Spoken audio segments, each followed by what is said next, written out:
Good morning everyone. कल के lecture में आपको आर्थिक क्रिया के बारे में बताया था।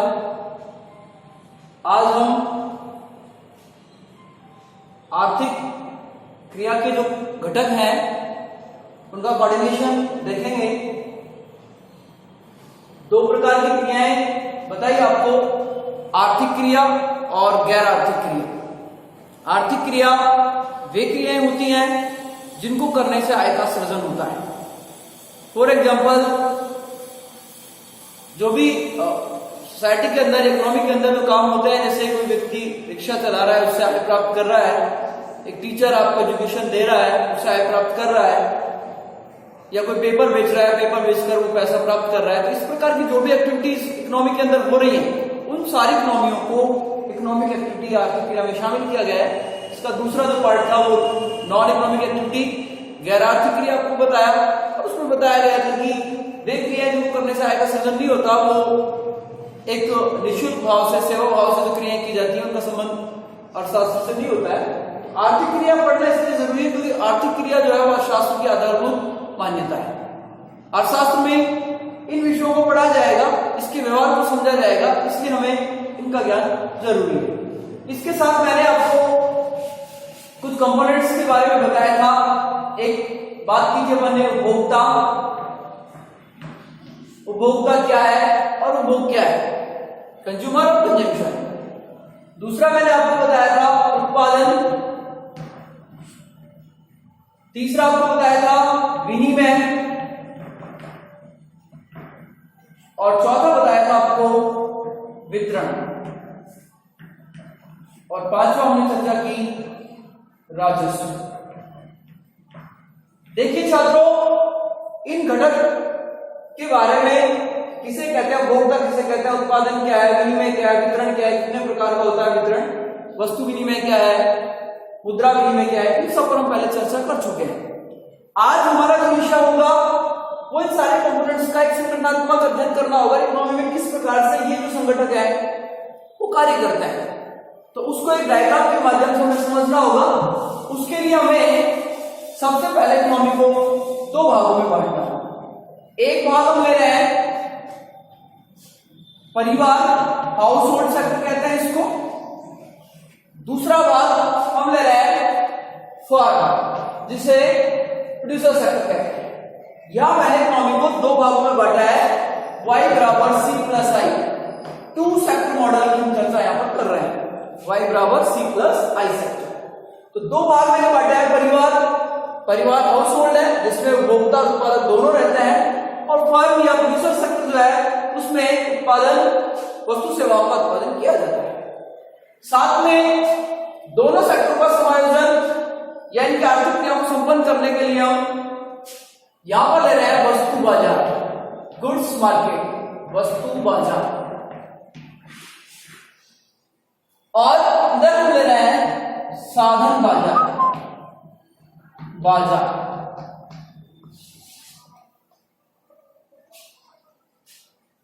साथ में पूंजी बाजार। तीन प्रकार के बाजारों को इस मॉडल में मैंने शामिल किया है। अब आपको समझना होगा कि गुड्स मार्केट क्या होता है, फैक्टर मार्केट क्या होता है, और कैपिटल मार्केट क्या होता है।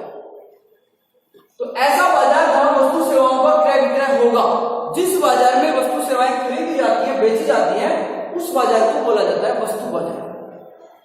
जिस बाजार में साधनों का क्रय विक्रय होता है, साधन खरीदे जाते हैं, उत्पादन के साधन, और बेचे जाते हैं, उस बाजार को बोला जाता है साधन बाजार। और पूंजी बाजार जो है ये कैपिटल मार्केट है, जहां हम विभिन्न प्रकार की हमारी डिपॉजिट्स, जमाएं होती हैं, उनको हम सेविंग के तौर पर डालते हैं, उसके बदले में हमें रिटर्न इंटरेस्ट के तौर पर मिलता है। और पूंजी बाजार से प्रोड्यूसर के लिए या फर्म के लिए इन्वेस्टमेंट होता है, निवेश होता है। तो यहां इन घटकों के द्वारा आपको उपभोक्ता, उत्पादन, विनिमय, इनके बारे में संगठनात्मक अध्ययन करना होगा। तो देखिए, मैंने आपको बताया कि हाउस होल्ड सेक्टर जो होता है इसके पास उत्पादन के साधन है। उत्पादन के साधन अपनी सेवाओं को बेचेंगे और अपनी सेवाओं को बेचेंगे साधन बाजार में। उत्पादन की साधन कल आपसे चर्चा की थी हमने, लेबर, लैंड, कैपिटल और एंटरप्राइज। ये 4 उत्पादन के साधन होते हैं, श्रम, भूमि, पूंजी और उद्यमी। ये 4 उत्पादन के साधन परिवार के पास होते हैं और इस परिवार के द्वारा LLKE को स्थानांतरित किया जाएगा या साधन का प्रवाह होगा साधन बाजार की ओर, और ये साधन बाजार इन साधन की सेवाओं को बेचेगा प्रोड्यूसर के लिए। इसका मतलब LLKE इनका प्रवाह होगा साधन बाजार से फर्म की ओर। अब कोई भी उत्पादन का साधन अपनी सेवाएं क्यों बेचता है, तो हम इस बात को समझते हैं यहां पर कि कोई भी व्यक्ति अपनी संपूर्ण आवश्यकताओं को पूरा नहीं कर पाता है, संपूर्ण आवश्यकताओं को पूरा नहीं कर पाता है। अपनी आवश्यकताओं को पूरा करने के लिए उसे किसी दूसरे व्यक्ति की सेवा या वस्तु की जरूरत होती है। उसको प्राप्त करने के लिए व्यक्ति पहले अपनी सेवा को बाजार में बेचता है और उसके बदले एक निश्चित प्रतिफल प्राप्त करता है, और यह प्रतिफल किस रूप में होगा? जो व्यक्ति श्रम कर रहा है उसको वेजेस मिलता है, डब्ल्यू मिलता है, भूमि को रेंट मिलता है, लगान, कैपिटल पूंजी को ब्याज मिलता है, और एंटरप्राइज उद्यमी को प्रॉफिट मिलता है। इस प्रतिफल को प्राप्त करने के लिए ये उत्पादन के साधन अपनी सेवाओं को बेचते हैं।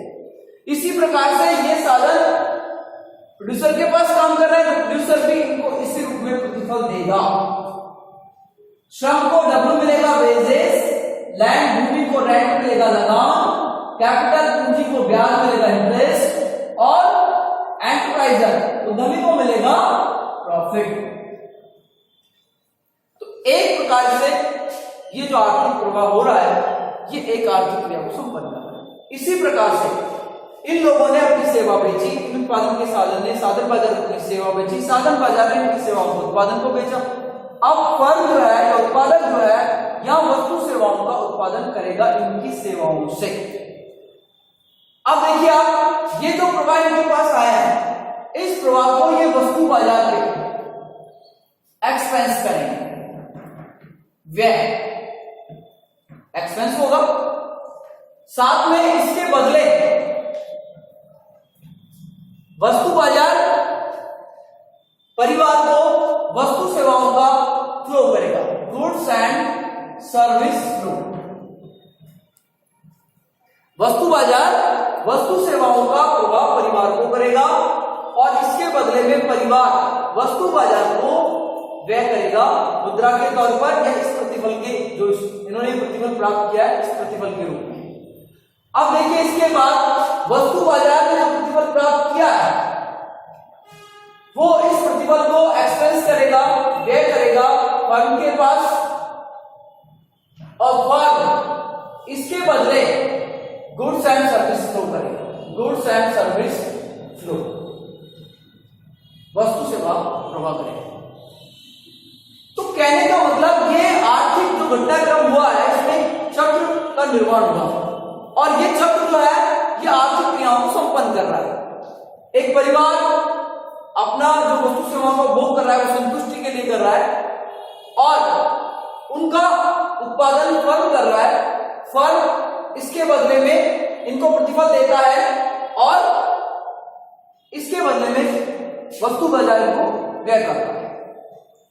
इसके साथ ही हम कैपिटल मार्केट को जोड़ते हैं इसके अंदर, तो जो हाउस होल्ड सेक्टर है वो पूंजी बाजार में बचत करेगा, सेविंग्स, और पूंजी बाजार हाउस होल्ड सेक्टर को ब्याज देगा। हमारी छोटी छोटी जो वस्तुएं होती हैं उन सारी वस्तुओं को परिवार कहां सेव करता है? पूंजी बाजार में करता है।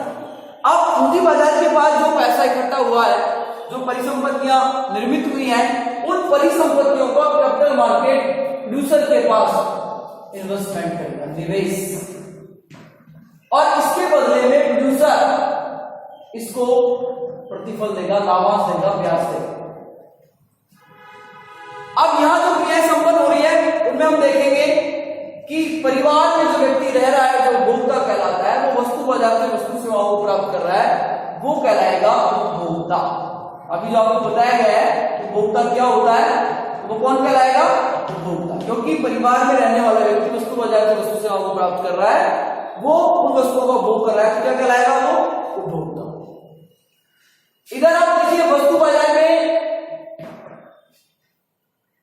फर्म के द्वारा गुड्स को पैसा दिया गया, इन्वेस्टमेंट किया गया है, उसके बदले में गुड्स एंड सर्विस वस्तु और सेवा प्राप्त कर रहा है, तो ये प्रक्रिया कहलाएगी विनिमय, एक्सचेंज। विनिमय, विनिमय का मतलब पिछली क्लास में आपको बताया था, वस्तु सेवा का लेन देन करना, आदान प्रदान करना, अदला बदली करना। तो यहां मॉनेटरी एक्सचेंज हो रहा है, बाजार के द्वारा फर्म को मुद्रा दी जा रही है, मुद्रा के तौर पर व्यय किया जा रहा है, और उसके बदले में गुड्स एंड सर्विस प्राप्त कर रहा है, तो ये प्रक्रिया हो जाएगी विनिमय। अब हम साधन बाजार को फर्म को यदि जोड़ते हैं, तो यहाँ साधन अपनी सेवाओं को फर्म को बेच रहे हैं, उसके बदले में प्रतिफल उसको मिल रहा है, तो ये प्रक्रिया कहलाएगी वितरण। वितरण का मतलब ये बताया था, अगर आपको जो प्रोडक्शन होता है, उस प्रोडक्शन में उत्पादन के साधन का अंश क्या होगा, हिस्सा कितना होगा, वो वितरण कहलाएगा।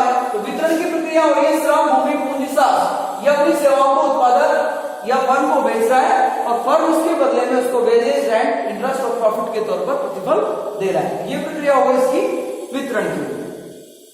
और लेने देने जो आय आ रही है और जा रही है, ये प्रक्रिया राजस्व के तौर पर पढ़ी जाती है।